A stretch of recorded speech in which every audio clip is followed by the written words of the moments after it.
Hello दोस्तों, जय Hind. I am Prem from IIT it's info time. So दोस्तों, इट्स इन्फो टाइम के हमारे इस चैनल में आपके सामने आज भी एक नया इन्फॉर्मेशन लेके हम आए हैं। ये दोस्तों कश्मीर के बारे में है। दोस्तों कश्मीर के बारे में आज हम बात करने वाले हैं। कश्मीर के बारे में जो भी हमारी बातें पूरी अतीत से लेके प्रेजेंट तक, वर्तमान तक जो भी कश्मीर है उसके बारे में जो भी इंफॉर्मेशन है दोस्तों, वो आपके सामने लाने की कोशिश है यहाँ पे।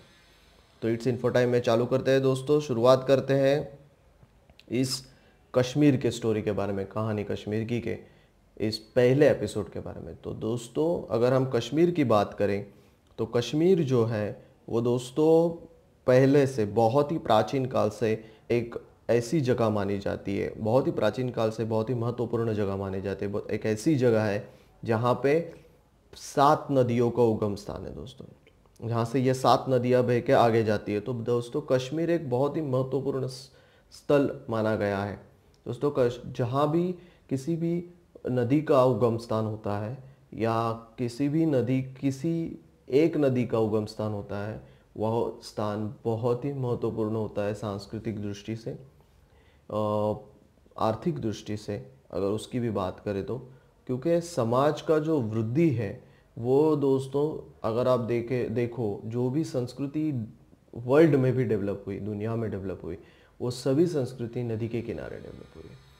तो दोस्तों जो आप देखोगे ये पूरी चीज़ तो आपके ध्यान में आएगा कि कश्मीर कितना महत्वपूर्ण है और इस चीज़ का महत्व बहुत प्राचीन काल से जाना जा रहा है और आज भी इस जगह के लिए भारत और पाकिस्तान झगड़ रहे हैं दोस्तों।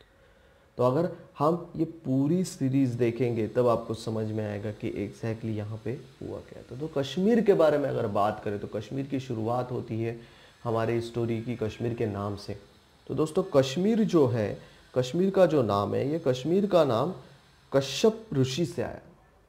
क्या हुआ था दोस्तों, पहले ऐसा कहा जाता है, मतलब एक दंत कथा है ये, उस कश्मीर में कही जाती है कि कश्मीर जो जगह है दोस्तों, वहाँ पे पहले बहुत बड़ी झील थी जो अभी हम कश्मीर घाटी बोलते हैं। तो वहाँ पे देवता लोग रहते थे, भगवान लोग रहते थे, भगवान रहते थे वहाँ पे, बहुत सारे देवता वहाँ पे रहते थे और कश्यप ऋषि का आश्रम भी वहीं पे था। बट क्या हुआ, कभी किसी दौरान वहाँ पे एक राक्षस आया, एक दानव आया जिसने देवताओं को तकलीफ देनी शुरू कर दी और वो वहीं पे रहने लगा। तो उन्होंने कश्यप ऋषि से मदद मांगी उस चीज़ के लिए। तो कश्यप ऋषि ने क्या किया, वो जो झील है वो सुखा दी पूरी तरह से, जिसकी वजह से वो बाद में दानव मर गया। तो जो झील सूख गई, वो झील सूखने के बाद वहाँ पे जो घाटी बनी, वहाँ पे जो प्रदेश बना जिसको आज हम कश्मीर की घाटी बोलते हैं, इस घाटी बहुत ही अच्छी घाटी बनी। तो उस घाटी को नाम रखा गया कश्यप के नाम पे, क्योंकि वहाँ पे इस घाटी को सुखाने के बाद वो दानव मर गया। तो जिसने मारा वो कश्यप ऋषि थे, तो कश्यप मार कह के वो जगह को नाम मिल गया। तो कश्यप मार इस नाम से आके रूपांतरित होते होते कश्मीर ये नाम बना। तो इस तरह से ये नाम का रूपांतरण है और आगे जाके कश्मीर बना है। तो इस तरह से ये कश्मीर नाम आगे सबके सामने आ गया। ओके,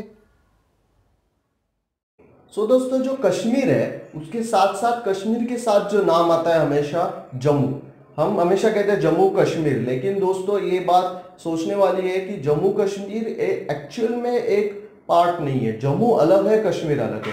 एक्चुअली जम्मू कश्मीर के अलावा भी बहुत सारे छोटे छोटे संस्थान, छोटी छोटी राज्य आप कह सकते हो वहां पे है जो अलग अलग है। तो यही एक्चुअली दोस्तों कश्मीर का सबसे बड़ा प्रॉब्लम है कि वहां पे जो राज्य है अलग अलग है, उनमें कोई कॉमन थ्रेड नहीं है और उस सबको मिला के जम्मू कश्मीर बना दिया है। तो जिसकी वजह से प्रॉब्लम होती है। ये प्राचीन काल से कैसे हुआ, क्या ट्रांजिशन आए, यही बात करने वाले। तो जम्मू कश्मीर की अगर बात करें तो जम्मू का नाम कैसे है उसके ऊपर भी एक दंत कथा जम्मू कश्मीर में कही जाती है कि जम्बू लोचन नाम का एक राजा था जो उस विभाग में, उस भूभाग में आया और उसको वो भूभाग इतना पसंद आया कि उसने वहां पे एक शहर बसाने की सोची और उस शहर को नाम दिया जम्बू, खुद का नाम दिया जम्बू। और जम्बू आगे बनते बनते जम्मू बना और जम्मू आज हम देखते हैं जम्मू कश्मीर एक शहर है, जम्मू एक शहर है सॉरी वहां पे।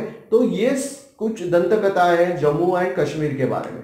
तो दोस्तों इसको ही आगे लेके जाएंगे, उसके बारे में देखेंगे कि ये जम्मू कश्मीर कैसे बना। तो ये जम्मू कश्मीर है, ये प्राचीन काल से दोस्तों हिंदू धर्म वहां पे पहले से ही है, बहुत ही प्राचीन है। और जैसे आपको पता है दोस्तों, जम्मू कश्मीर 7 बड़ी नदियों का उगम स्थान है। सबसे बड़ी नदी सिंधु नदी जो है, जहां पे ऐसा कहा जाता है दुनिया की पहली संस्कृति या दुनिया के सबसे प्राचीन संस्कृतियों में से एक, हड़प्पा संस्कृति कहे जाए या सिंधु संस्कृति कही जाए, वो यहीं पे इसी नदी के किनारे पली बड़ी। तो ये जो संस्कृति है, सिंधु नदी है, ये सिंधु नदी का उगम स्थान भी जम्मू कश्मीर है। जम्मू है, कश्मीर है, तो कश्मीर का भूभाग है। उसी साथ साथ झेलम, रावी, ये सब नदियां, 7 बड़ी नदियां वहां से निकलती है और पाकिस्तान और वो जो आज का भूभाग है वहां पे बहती है। तो ये जो पूरा भूभाग है ये पहले से ही बहुत ही महत्वपूर्ण स्थान रहा है, क्योंकि पहले से ही ये नदियों का उगम स्थान है। और नदियों का उगम स्थान बहुत सभी दृष्टिकोण से, धार्मिक दृष्टिकोण से, राजनीतिक दृष्टिकोण से और सांस्कृतिक दृष्टिकोण से बहुत ही इंपॉर्टेंट, बहुत ही महत्वपूर्ण स्थान रहता है।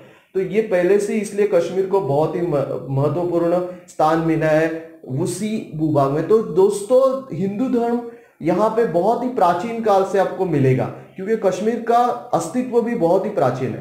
तो हिंदू धर्म आपको यहाँ पे प्राचीन काल से आपको जरूर मिलेगा। यहाँ पे बहुत पुराने मंदिर आपको पाए जाते हैं, देखने को मिलते हैं दोस्तों।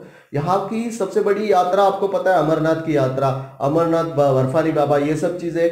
तो अमरनाथ यात्रा बहुत ही प्राचीन काल से, बहुत ही पहले काल से यहाँ पे चलती आ रही है। तो दोस्तों अगर आप एक ऑब्जर्व करें तो हिंदू धर्म बहुत ही पहले से है, और ज्यादातर जो भगवान शिव की पूजा करते हैं, जो शैव पंथीय है, उनके धर्मस्थल यहाँ पे बहुत ज्यादा है। मतलब भगवान शिव जी के मंदिर यहाँ पे बहुत ज्यादा है। तो हिंदू धर्म पहले से ही आप इसमें उसका जो प्रेजेंस है आप कश्मीर में पा सकते हैं। हिंदू धर्म के साथ साथ दोस्तों कश्मीर में बौद्ध धर्म बहुत ही प्रोमिनेंट वे में फैला। जैसे जो सम्राट अशोक थे वो और उनके अनुयायी के द्वारा बौद्ध धर्म, लद्दाख का जो भूभाग था कश्मीर का, वहां पे बहुत ही स्ट्रॉन्ग बौद्ध धर्म का प्रसार हुआ। और दोस्तों ये जो लद्दाख का भूभाग है ये बहुत ही इंपॉर्टेंट है, क्योंकि आप अगर ग्राफिकली भी देखें, अगर आप मैप में देखें, तो मैप में जो लद्दाख है उसको लग के चीन और तिब्बत का एरिया है। और यही से दोस्तों बौद्ध धर्म दूसरी जगह फैला, दूसरे देश में फैला। और आज हम जानते हैं कि जो तिब्बत है वो प्रोमिनेंट बौद्ध धर्म के लिए जाना जाता है, चीन बौद्ध धर्म के लिए जाना जाता है। ज्यादातर जो एशिया के पूर्वी भाग है वो बौद्ध धर्म के लिए बहुत ही फेमस है। तो ये सब जो भूभाग है यहाँ पे बौद्ध धर्म जो आया वो कश्मीर से ही आगे फैला। तो दोस्तों बौद्ध धर्म यहाँ से बाहर निकला तो बौद्ध धर्म का प्रसार हुआ। उसके साथ साथ जो सबसे प्रोमिनेंट आज के दौर में वहां पे धर्म है वो है मुस्लिम धर्म। तो मुस्लिम धर्म यहाँ पे कैसे आया, तो जो कश्मीर के जो सुल्तान थे शाहमीर, ये यहाँ पे जब आए लगभग 1339 को जब ये यहाँ पे आए, तो उन्होंने यहाँ पे सुल्तान डायनेस्टी की नींव रखी। जो ये सुल्तान डायनेस्टी है इसी के द्वारा मुस्लिम धर्म यहाँ पे फैला। दोस्तों जैसे आपको पता है जिसका राज्य है उसका धर्म चलता है। तो जैसे सुल्तान डायनेस्टी बढ़ी 1339 से लेके 1561 तक ये यहाँ पे फली फूली, तो उसी टाइम पे मुस्लिम धर्म का बहुत ज्यादा तौर पे प्रसार इस पूरे भूभाग में हुआ। तो दोस्तों ये जो पूरा भूभाग है, ये पूरा भूभाग फिर मुस्लिम प्रोमिनेंट बना। ओके, तो ये जो सुल्तान डायनेस्टी थी, ये सुल्तान डायनेस्टी के बाद यहाँ पे आए मुगल्स। मुगल्स का जो प्राइम काल था हिंदुस्तान में 1586 से लेके 1751 तक इन्होंने इस पे कश्मीर पे राज किया। बहुत ही प्राइम काल जो था जहांगीर का, उस टाइम पे ही और उससे पहले भी थोड़ा यहाँ पे मुगलों का राज आना चालू हुआ और मुगलों के पास ये इतने टाइम तक रहा। तो दोस्तों आपको पता है सुल्तान से लेके मुगल्स और बाद में जो दुरानी थे, मतलब जो अफगानी लोग कहते हैं हम, अहमद शाह, अब्दुल अली वगैरह, वो सब जो लोग थे, इनके पास कश्मीर चला गया। ये जो 1747 से लेके 1819 तक ये पूरा भूभाग इनके पास था। तो दोस्तों देखिए बहुत सारे समय तक ये पूरा भूभाग 3 बड़े मुस्लिम राजा के पास था, मुस्लिम बादशाहों के पास था। तो जिसकी वजह से ये भूभाग, इस भूभाग में जो मुसलमान की जो संख्या है और मुस्लिम धर्म का प्रसार बहुत जोर से हुआ। तो इस बात को इस तरह से समझा जा सकता है। उसके बाद दोस्तों क्या हुआ कि जब राजा रणजीत सिंह, जो सिखों के बहुत ही लेजेंडरी राजा माने जाते हैं, बहुत ही फेमस है, जिन्होंने सिखों का साम्राज्य बहुत ही बढ़िया तौर से एक्सपांड किया आगे, तो इन्होंने कश्मीर को सिख साम्राज्य में शामिल किया। तो दोस्तों हुआ क्या, जैसे मैंने आपको पहले बताया कि कश्मीर अलग एक राज्य था और जम्मू एक अलग राज्य था। तो 1780 में जम्मू के जो राजा थे राजा रणजीत देव, इनकी मौत हुई और फिर इनकी मौत होने के बाद रणजीत सिंह ने जम्मू को सिख साम्राज्य में शामिल कर लिया। और फिर आगे इनके जो रणजीत देव थे, इनके जो पोते थे गुलाब सिंह, ये रणजीत सिंह जी थे जो सिखों के महाराज थे, उनके सेना में बहुत ही काबिल अफसर, काबिल सरदार थे, जिन्होंने बहुत अच्छी खासी लड़ाई लड़ी थी। तो इसलिए उनके ऊपर रणजीत सिंह जी का बहुत ही अच्छा ट्रस्ट बना था। तो उन्होंने उनको बहुत ही गिफ्ट्स, मतलब बहुत ही सम्मान दिए, उनको फौज दी थी, उनके पास उनकी खुद की फौज थी। इसके साथ साथ आगे जाके उन्होंने जम्मू का गवर्नर ही उनको घोषित कर लिया। जो गुलाब सिंह थे उनको जम्मू का गवर्नर बना दिया था इन्होंने, रणजीत सिंह जी ने। और फिर इन्होंने मिलकर आगे जाके कश्मीर, जब ये जो अफगानी थे, अफगानियों से अपने पास ले लिया। तो दोस्तों कश्मीर लिया, कश्मीर आज के तारीख में कश्मीर जो हम बोलते हैं, ये इतना बड़ा भूभाग नहीं है, वहां पे बहुत सारे अलग अलग राज्य भी है, छोटे छोटे राज्य है। तो उसके बारे में हम मैप में जब जाएंगे तब बात जरूर करेंगे, मैं आपको जरूर बताऊंगा उनके बारे में। तो दोस्तों जैसे इन्होंने कश्मीर ले लिया, जम्मू एंड कश्मीर आ गया, तो जो महाराजा गुलाब सिंह थे, या गुलाब सिंह जो उस टाइम सरदार थे, उन्होंने अपना जो सरदार था उनका जोरावर सिंह, उसको साथ में लेके जो कश्मीर से आगे वाला भूभाग है, जिसको हम आज की तारीख में लद्दाख और बल्तिस्तान का भाग कहते हैं, वो सब अपने पास ले लिया। और फिर एक कश्मीर को, या अभी तो सिखों का साम्राज्य था, उनके ये सरदार थे, तो उनको एक्सपांड किया, सिखों को एक्सपांड किया। दोस्तों इस तरह से ये अभी ये जो कश्मीर का भूभाग है, ये सिखों के पास चला गया।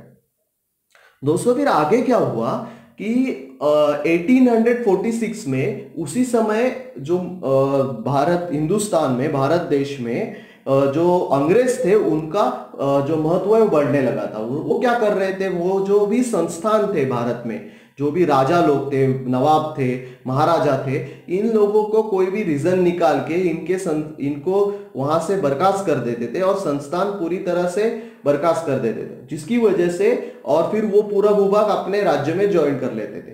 तो ये चल रहा था उनका। तो उसी दौरान उनकी भिड़त हुई सिखों के साथ, और फिर पहली एंग्लो सिख वॉर हुई। और ये जो पहली एंग्लो सिख वॉर थी, जो ऑब्वियसली क्या हुआ, सिख हार गए, और जिसकी वजह से सिखों को अंग्रेजों के साथ 1846 में एक ट्रीटी साइन करनी पड़ी, जिसको लाहौर ट्रीटी बोला जाता है।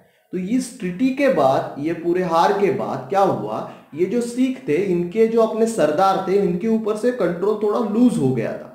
तो और रणजीत सिंह नहीं थे, तो कंट्रोल लूज होने के बाद जो हमारे जो मेन कैरेक्टर है, जो जिसके बारे में हम बात कर रहे थे, गुलाब सिंह, ये जम्मू कश्मीर के जो गवर्नर थे, इन्होंने क्या किया, इस सिचुएशन का फायदा उठाते हुए, जो ब्रिटिशों के, एक तो उन्होंने इस लड़ाई में शामिल नहीं हुए थे, ये तो अलग थे, और उन्होंने क्या किया, जो ब्रिटिशों के जो अफसर थे वहां पे, हेनरी लॉरेंस करके, इनके साथ इनके अच्छे संबंध थे। तो उन्होंने क्या किया, हेनरी लॉरेंस से बात करके ब्रिटिशों से, जो ब्रिटिशों ने ये जो सिखों का साम्राज्य अपने हाथ में लिया था, उसमें से जम्मू एंड कश्मीर का जो भूभाग है, जो सिखों के पास था, वो भूभाग 75 लाख नानकशाही रुपीस देके खरीद लिया।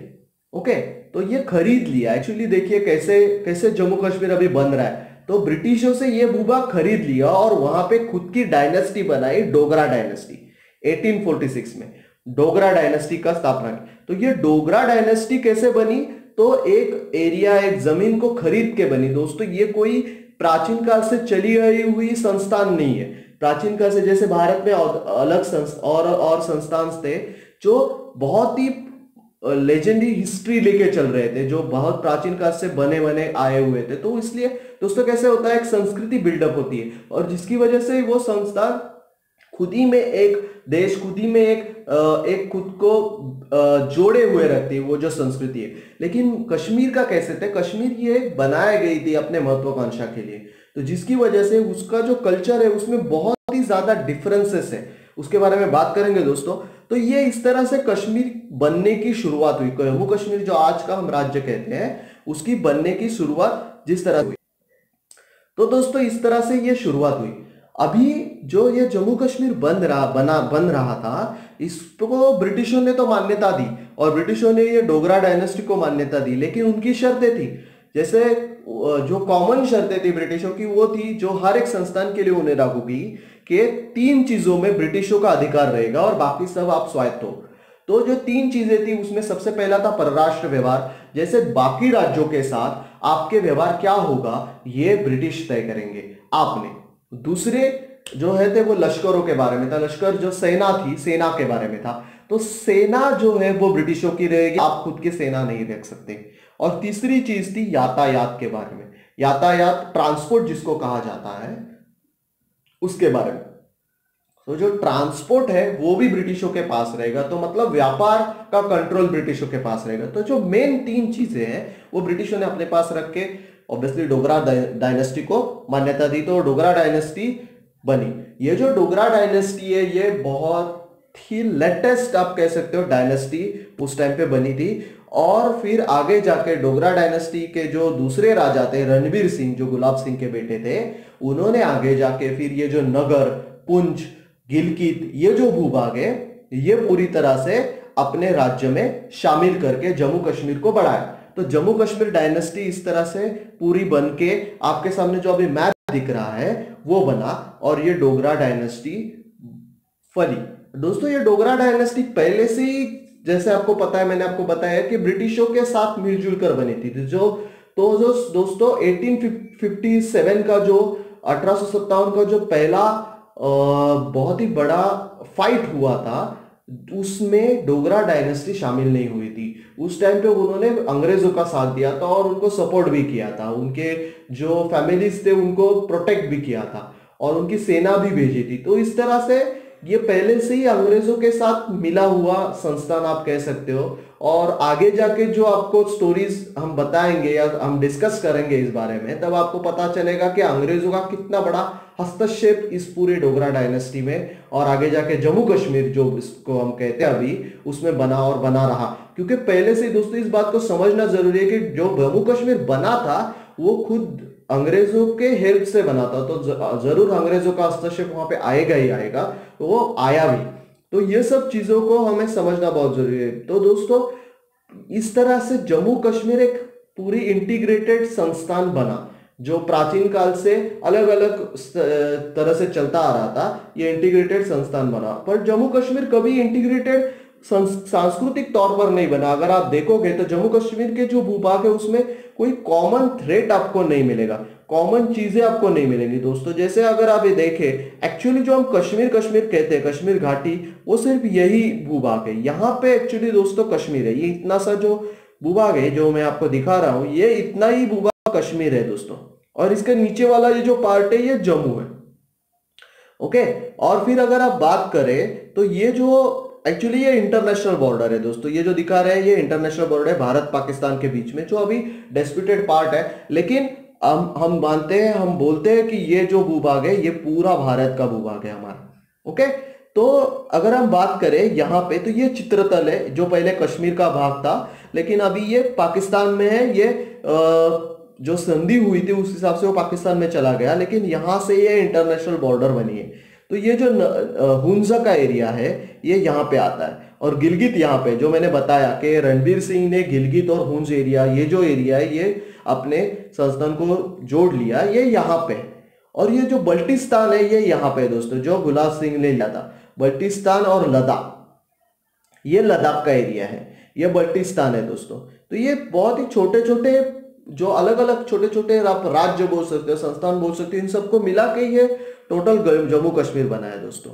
और ये जो है अभी अक्सई चीन कहा जाता है, जो चीन के ऑक्यूपाइड है, और ये जो एरिया है यहाँ से आप बोल सकते हो ये बल्टिस्तान का भूभाग, और ये जो एरिया है ये पूरा अभी हम पीओके कहते हैं दोस्तों, इसको पाकिस्तान ने ऑक्यूपाइड किया हुआ कश्मीर तो कहा जाता है, जो हम पहले से कहते आए हैं कि एज पर टेक्निकली ये पूरा भूभाग हमारा है, भारत देश का है। तो ये पीओके का भूभाग है, तो अभी पाकिस्तान एडमिनिस्ट्रेशन में है, लेकिन ये कश्मीर का अभिन्न अंग है।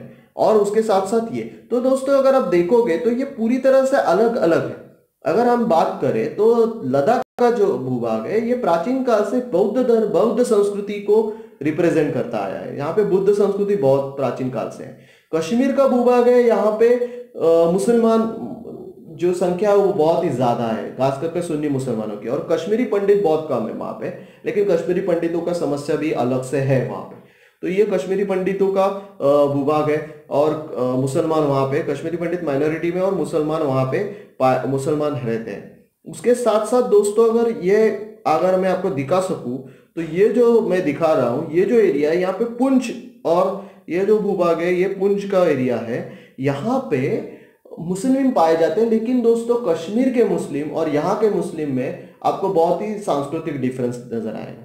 और जो बल्टिस्तान गिलगित का एरिया है यहाँ पे भी मुस्लिम्स है, लेकिन उनका भी जो सांस्कृतिक बिहेवियर है वो भी अलग है दोस्तों मेन कश्मीर से।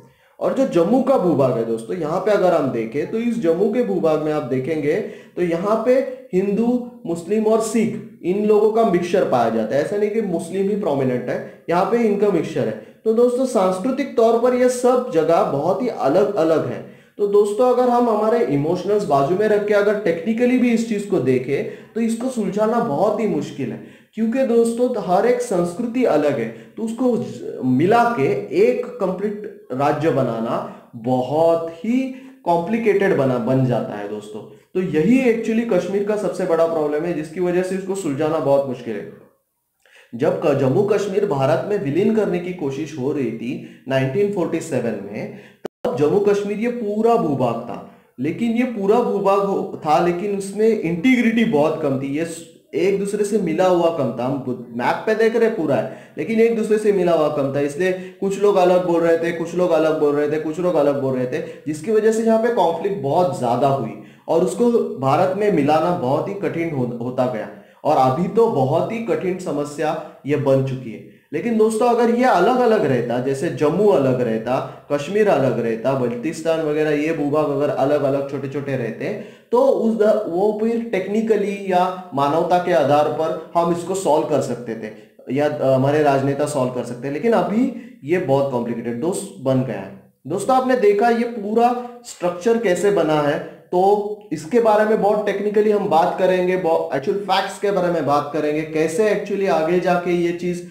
बनी और कैसे ये जम्मू कश्मीर का डिस्प्यूट खड़ा हुआ, और जो पॉलिटिकल चेंजेस आए वो कैसे आए और क्या एक्चुअली थे, उसके बारे में हम इसमें बात करेंगे अपने अगले वीडियो में। तो दोस्तों मेरा पूरा 5 वीडियो का सीरीज आप जरूर देखिए, और अगर आपको कोई डाउट है, कोई क्वेश्चन है, या फिर कोई आपको सजेशन करना है, तो जरूर कमेंट में आप हमें बताइएगा, हम उसको जरूर पढ़ेंगे और आपको आंसर करने की या फिर आपसे बात करने की कोशिश करेंगे दोस्तों। साथ ही साथ मेरे चैनल को जरूर सब्सक्राइब कीजिए।